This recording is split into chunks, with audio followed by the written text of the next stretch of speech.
나무관세음보살. 사랑하는 가족을 먼저 떠나보낸다는 것은 말로 다 표현하기 어려운 깊은 슬픔과 허물을 남깁니다. 어느 날 갑자기 아니면 긴 병간호 끝에 우리가 가장 소중히 여긴 사람의 숨이 멈추는 그 순간을 맞닥뜨립니다. 그날 이후 우리의 일상은 겉으로는 그대로인 것 같아도 속 깊은 곳에서는 모든 것이 변해 있습니다. 식탁에 함께 앉던 자리, 문을 열고 들어오던 발소리, 함께 보던 텔레비전의 웃음소리까지 이제는 들리지 않고 보이지 않는 현실이 찾아옵니다. 이때 마음속에서는 왜 이렇게 갑자기라는 부정부터 시작해 조금만 더 시간을 줬더라면 하는 원망과 아쉬움이 뒤섞입니다. 불교에서는 이를 애별리고라고 부릅니다. 사랑하는 사람과의 이별이 주는 괴로움이라는 뜻입니다. 부처님께서는 이 고통이 인생에서 피할 수 없는 현실임을 분명히 말씀하셨습니다. 태어나면 늙고 병들고 결국 죽음에 이르는 것은 모든 존재의 길이며 그 길 위에서 우리는 수많은 만남과 헤어짐을 반복합니다. 그러나 이 사실을 머리로 이해하는 것과 실제로 마음이 받아들이는 것은 전혀 다른 문제입니다. 남겨진 사람의 마음은 현실을 거부하고 떠난 이를 부르고 그날의 마지막 순간을 수없이 되새기며 가슴을 찢어놓습니다. 이때 중요한 것은 이 고통을 억누르거나 회피하려 하지 않는 것입니다. 불교에서는 고를 관한다는 수행을 권합니다. 고통을 없애려 애쓰기보다 그것을 있는 그대로 바라보고 인정하는 것입니다. 아, 내가 지금 사랑하는 이를 잃은 슬픔 속에 있구나. 이렇게 스스로를 바라보면 고통은 여전히 무겁지만 그 무게에 깔리지 않고 조금의 숨 쉴 틈을 만들 수 있습니다. 마치 파도가 몰아칠 때 파도를 막으려 하지 않고 그 위에 몸을 맡겨 부드럽게 둥둥 떠 있는 것과 같습니다. 첫 번째 걸음은 바로 내가 슬프다는 사실을 인정하는 것입니다. 이것은 약함의 표현이 아니라 진실을 마주하는 용기입니다. 그렇게 해야만 우리는 앞으로 이어질 노음과 회향의 길을 향해 한 발 내디딜 수 있습니다. 사랑하는 가족을 잃은 뒤 우리의 마음이 놓아주지 못하는 가장 큰 이유는 집착입니다. 불교에서 말하는 집착은 단순히 무언가를 좋아하거나 소중히 여기는 감정이 아닙니다. 그것은 반드시 이래야 한다는 강한 고정관념, 그리고 이 관계는 절대 변하면 안 된다는 마음의 매듭입니다. 가족은 우리 인생에서 가장 깊은 인연입니다. 그 인연 속에서 우리는 수많은 웃음과 눈물, 기쁨과 고통을 함께 나누며 살아왔습니다. 그래서 그 사람이 사라졌을 때 단순히 한 사람을 잃는 것이 아니라 그와 함께 쌓아온 시간, 습관, 그리고 나의 일부를 잃어버린 듯한 허전함이 밀려옵니다. 저 사람 없이는 나는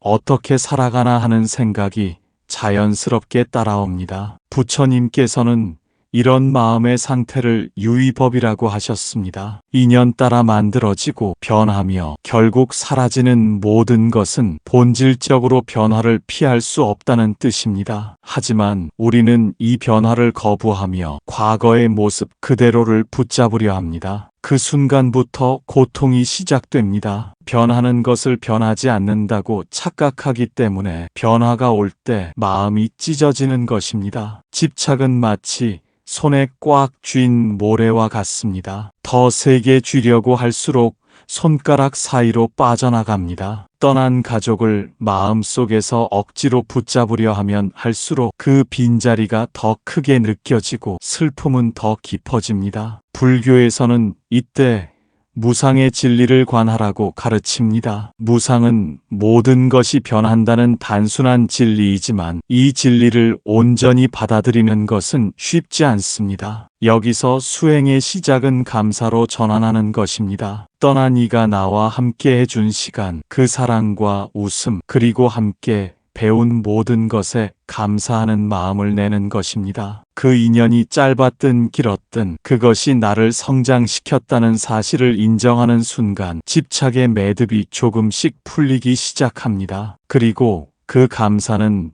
단순한 감정이 아니라 마음의 방향을 바꾸는 실천입니다. 매일 잠들기 전에 떠난 가족을 향해 고마웠다, 사랑했다라고 속으로 되뇌어 보십시오. 그것은 집착을 끊는 것이 아니라 집착을 사랑으로 승화시키는 과정입니다. 그 길 위에서 우리는 조금씩 놓을 준비를 하게 됩니다. 사랑하는 가족을 먼저 떠나보낸 뒤 많은 사람들은 본능적으로 그 슬픔을 피하려 합니다. 눈물이 날 것 같으면 다른 일로 바쁘게 자신을 몰아넣고 마음이 무너질 때는 TV나 휴대폰으로 감정을 덮어버리려 합니다. 그러나 불교에서는 감정을 피하는 것이 아니라 그 감정을 있는 그대로 바라보는 것이 진정한 치유의 시작이라고 말합니다. 부처님께서는 고를 알아야 도가 열린다고 하셨습니다. 여기서 고는 단순히 힘들고 괴로운 상태만을 말하는 것이 아니라 모든 집착과 무상함에서 비롯된 마음의 불안정까지 포함합니다. 우리는 이 고를 회피하고 싶어 하지만 피하려 하면 할수록 그것은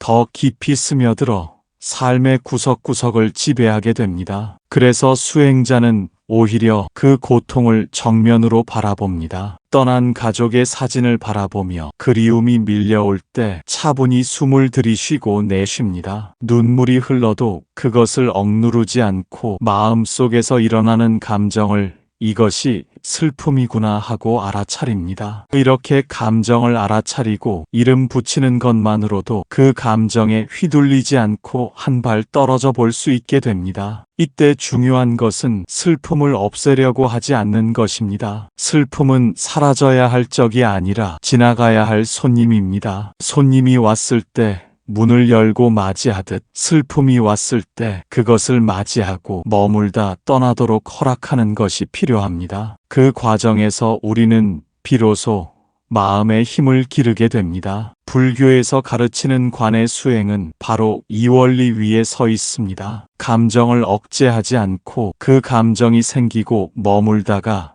사라지는 과정을 지켜보는 것입니다. 마치 파도가 밀려왔다가 자연스럽게 물러가듯 슬픔도 그 흐름을 따릅니다. 다만 그 파도에 몸을 맡길 줄 알아야 고통 속에서도 무너지지 않을 수 있습니다. 그리고 이 과정에서 자기 연민이 아닌 자기 자비가 필요합니다. 자기 연민은 왜 나에게 이런 일이 하는 한탄에 머물지만 자기 자비는 그럴 수밖에 없는 내 마음을 이해하고 다독이며 이 고통 속에서도 살아가겠다는 결심입니다. 스스로를 비난하지 않고 마음이 회복될 시간을 주는 것이 바로 자비의 실천입니다. 떠난 가족을 잊으려고 애쓰지 말고 그리움 속에서 그 사람의 사랑을 다시 느끼십시오. 그리고 그 사랑을 지금 나와 함께 있는 사람들에게 흘려보내는 것, 그것이 슬픔을 힘으로 바꾸는 수행의 길입니다. 불교에서는 모든 만남과 이별이 인연이라는 실로 엮여 있다고 합니다. 그 실은 눈에 보이지 않지만 태어나기 전부터 이어져 온 깊은 인과의 힘을 지니고 있습니다. 사랑하는 가족과의 관계도 마찬가지입니다. 우리는 전생에서 맺어진 인연에 따라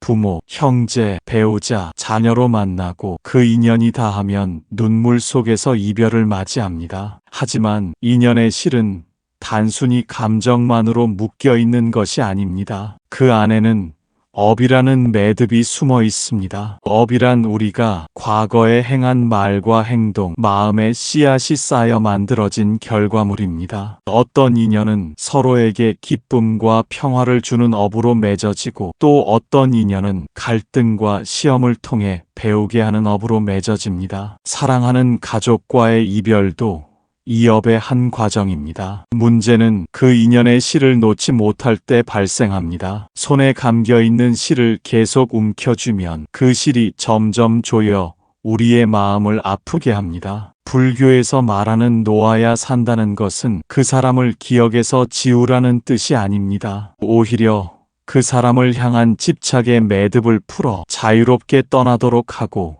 나 또한 자유로워지는 것을 의미합니다. 이를 위해 먼저 해야 할 일은 나의 마음 속에서 떠난 가족을 억지로 붙잡고 있는 생각들을 하나씩 알아차리는 것입니다. 왜 이렇게 빨리 갔을까? 조금만 더 함께 있었으면 하는 생각은 당연하지만 그 속에는 변하지 않아야 한다는 무상에 대한 거부가 숨어 있습니다. 부처님은 모든 것은 변하고 머물지 않고 언젠가 흩어진다고 하셨습니다. 이 진리를 인정하는 순간 마음의 매듭이 조금씩 풀리기 시작합니다. 또 하나 중요한 것은 감사함으로 보내는 것입니다. 슬픔 속에서 고개를 들어 그 사람과 함께 했던 시간, 나에게 남겨준 말, 웃음, 손길을 떠올립니다. 그리고 그 모든 것을 고마웠습니다 라는 마음으로 회향합니다. 이렇게 마음을 돌려주는 회향은 인연의 실을 부드럽게 풀어주는 힘이 있습니다. 어느 순간 떠난 가족을 떠올렸을 때 가슴이 미어지기보다 미소와 함께 눈물이 흐르는 경험을 하게 될 것입니다. 그것이 바로 집착이 사랑으로 변하고 인연이 고통에서 지혜로 승화된 순간입니다. 사랑하는 가족을 먼저 떠나보낸 마음은 마치 깊은 겨울 속에 홀로 서 있는 나무와 같습니다. 잎은 모두 떨어지고 바람은 차갑고 주변은 쓸쓸하기만 합니다. 하지만 부처님께서는 말씀하셨습니다. 겨울이 깊을수록 봄은 가까워진다. 지금의 슬픔이 영원히 지속되는 것이 아니며 그 속에서도 다시 따뜻함과 희망이 찾아온다는 뜻입니다. 떠난 이를 완전히 놓아주는 것은 그를 잊어버리는 것이 아닙니다. 오히려 그 사람의 사랑과 가르침을 내 마음 깊이 새겨 나머지 삶 속에서 실천하는 것입니다. 불교에서는 이것을 회향이라 부릅니다. 회향이란 내가 쌓은 모든 공덕과 선한 마음을 다른 이에게 돌려주는 행위입니다. 사랑하는 가족에게도 떠난 후에도 그 공덕을 돌려줄 수 있습니다. 예를 들어 매일 아침 잠시 눈을 감고 그 사람의 행복과 좋은 길로의 인도를 발언하는 것입니다. 이 공덕을 그대에게 돌립니다. 좋은 곳에서 평안하길. 이렇게 발언하는 순간 떠난 가족은 나의 마음 속에서 단절된 존재가 아니라 여전히 함께 길을 걷는 인연이 됩니다. 또한 나 자신에게도 회향이 필요합니다. 나는 그대와의 인연 속에서 많은 것을 배웠습니다. 그 인연을 감사히 품고 이제는 나의 길을 가겠습니다. 이렇게 스스로에게 선언하는 것은 남은 생을 살아갈 힘을 줍니다. 놓아야 할 때 놓는 것은 배신이 아니라 사랑의 완성입니다. 억지로 붙잡고 울고 있는 손을 펴는 순간 그 영혼은 자유로이 나아가고 나 또한 더 가벼운 마음으로 걸을 수 있습니다. 이 과정에서 눈물이 흐른다면 그것은 나약함의 표시가 아닙니다. 오히려 사랑의 깊이와 그리움의 진실함을 보여주는 증거입니다. 다만 그 눈물이 집착에서 비롯되지 않도록 매 순간 이 또한 인연의 흐름 속 한 장면임을 기억해야 합니다. 마지막으로 부처님께서 가르치신 무상의 진리를 다시 새깁니다. 모든 것은 변하고 머물지 않고 흩어집니다. 이 진리를 받아들일 수 있을 때 우리는 슬픔 속에서도 미소 지을 수 있습니다. 떠난 가족은 나의 마음속 깊은 자리에 여전히 빛나고 있으며 그 빛은 나의 남은 삶을 환하게 비출 것입니다. 이제 사랑하는 이를 평안히 보내고 나 자신도 평안히 살기 위해 오늘 하루 작은 실천을 시작해 보십시오. 그 실천이 바로 노음이며 노음이 곧 진정한 사랑입니다. 모든 인연은 만나고 머물다 흩어집니다. 그러나 그 인연 속에서 우리가 배우고 닦은 마음은 결코 사라지지 않습니다. 오늘 나눈 이 법문이 그대 마음에 잔잔한 등불이 되어 분노와 집착을 내려놓고 자비와 지혜를 키우는 씨앗이 되기를 바랍니다. 부처님 말씀을 마음에 품고 매일 조금씩 실천해 나간다면 언젠가 그대의 마음은 고요한 호수처럼 맑아질 것입니다. 이 영상이 마음에 와 닿았다면 구독과 좋아요를 눌러주십시오. 그 작은 클릭이 더 많은 분들에게 부처님 법을 전하고 세상에 자비와 평화를 퍼뜨리는 큰 공덕이 됩니다. 나무관세음보살 성불하십시오.